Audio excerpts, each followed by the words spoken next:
alors que 7 des plus grandes compagnies maritimes ont suspendu leur trajet à travers la mer Rouge, les tensions sur les chaînes logistiques se font de plus en plus prégnantes.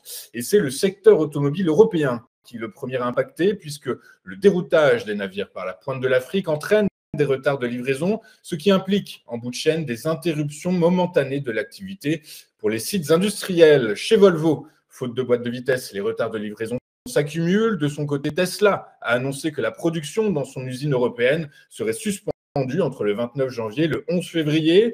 Je vous rappelle que l'itinéraire BIS qui passe par le Cap de Bonne-Espérance implique 10 à 20 jours supplémentaires de voyage. Conséquence, le Shanghai Containerized Trade Index, un des indicateurs du prix du fret le plus suivi, a plus que doublé en un mois. Le surcoût en termes de carburant est d'environ 20%, selon la plateforme de logistique Container Exchange, qui estime que la crise en mer Rouge pourrait faire grimper les coûts du transport maritime de 60%, avec une surprime de l'ordre de 20% pour les assurances des armateurs. Mais pour les experts du secteur, le spectre d'une inflation qui revient alourdir les économies occidentales est à mettre de côté, en tout cas pour le moment, puisque contourner l'Afrique et ne pas passer par le canal de Suez est effectivement plus cher et plus long, mais il s'agit toutefois davantage d'un problème sécuritaire que logistique. Malgré des niveaux d'épargne qui fondent tel peau de chagrin, les ménages américains continuent de faire chauffer leur carte bleue. En effet, les ventes au détail aux États-Unis ont augmenté plus que prévu en décembre, boostées par les achats de véhicules automobiles et les achats en ligne, ce qui laisse supposer que les consommateurs peuvent continuer à stimuler la croissance économique en 2024. Les ventes au détail ont progressé de 0,6% en décembre aux États-Unis, dépassant le consensus qui les avait modélisées à 0,4%. Elles ont augmenté, je vous le rappelle, de 0,3% en novembre.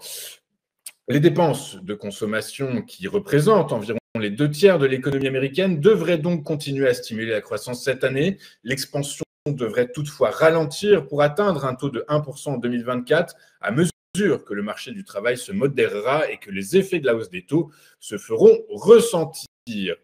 Alors que la France avait été contrainte en 2022 d'importer de l'électricité, et ce pour la première fois depuis 42 ans, 2023 aura marqué le grand retour du pays sur la scène énergétique mondiale. En effet, selon le cabinet d'analyse S&P Global Commodity Insights, avec 50,1 TWh d'exportation nette de courant en 2023 vers ses voisins européens, la France a repris sa place de première exportatrice qui était détenue par la Suède en 2022. Le rapport publié hier précise que c'est la remontée du parc nucléaire français touché en 2022 par une baisse de production historique qui a permis à la France de passer devant la Suède et la Norvège. Après un exercice 2022 qui a vu près de la moitié des réacteurs français mis à l'arrêt pour des questions de corrosion, EDF a pu en 2023 produire 320,4 TWh contre 279 l'année précédente. Que s'est-il passé hier sur les marchés financiers? Bien, faisons le tour des principales places boursières de la planète. Et en Europe, les marchés actions ont clôturé en baisse alors que les investisseurs réajustent leur modèle d'anticipation de baisse de taux des banques centrales. Les marchés ont également été impactés négativement par des statistiques chinoises mitigées. Résultat à Paris, le CAC 40 a terminé en repli de 1,1% à 7316 points. Ce sont les valeurs du luxe qui ont été les plus vendues, affectées donc par les mauvaises données économiques chinoises. Le FTSE a lui cédé 1,6% à 7446 points, impacté par une légère hausse de l'inflation outre-Manche. L'ONS a en effet indiqué hier que l'IPC, l'indice des prix à la consommation en Grande-Bretagne, avait augmenté de 4% en glissement annuel en décembre, ce qui constitue une accélération par rapport à la hausse de 3,9% enregistrée en novembre. Et c'est également un chiffre supérieur aux attentes du consensus qui avait modélisé une hausse de 3,8%. Quant au DAX, il a lui fini en baisse de 0,96% à 16 431 points. Aux États-Unis, la bourse de New York a fini en repli alors que la vigueur des dépenses de consommation outre-Atlantique ne milite pas en faveur d'un pivot rapide de la Fed. Le Dow Jones a abandonné 0,25% à 37 266 points. Le S&P 500 a reculé de 0,56% à 4 739 points. Enfin, le Nasdaq Composite a lui cédé 0,59% à 14 855 points. En Asie, ce matin, le Nikkei a symboliquement reculé de 0,3% à 0,03% à 35 466 points.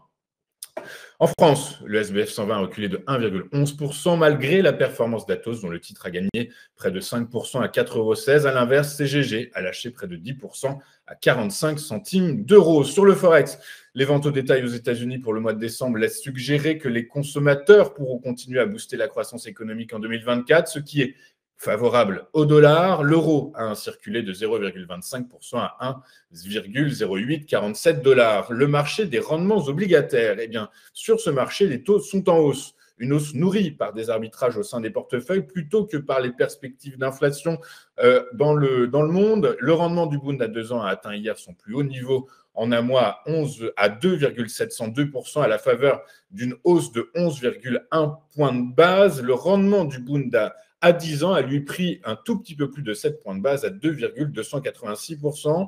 À l'heure de la clôture en Europe, le Treasury à 10 ans gagnait aux environs de 3 points de base à 4,0961%, alors que son équivalent à 2 ans avançait, lui, de 13 points de base à 4,363%. Enfin, les prix du pétrole hier ont clôturé en ordre dispersé, portés vers le haut par les prévisions optimistes de l'OPEP, mais tirés vers le bas par les perspectives de croissance décevantes en Chine pour 2024. Résultat, le prix du baril de Brent de la mer du Nord pour livraison mars a abandonné 0,5% pour clôturer à 77,88 $. Le baril de West Texas Intermediate, avec échéance en février, a lui fini en hausse timide de 0,22% à 72,56 $ le baril. Nous allons marquer une toute première pause et juste après, nous serons en duplex avec Eric Seban qui va commenter pour nous l'ouverture de la séance à Francfort. À tout de suite.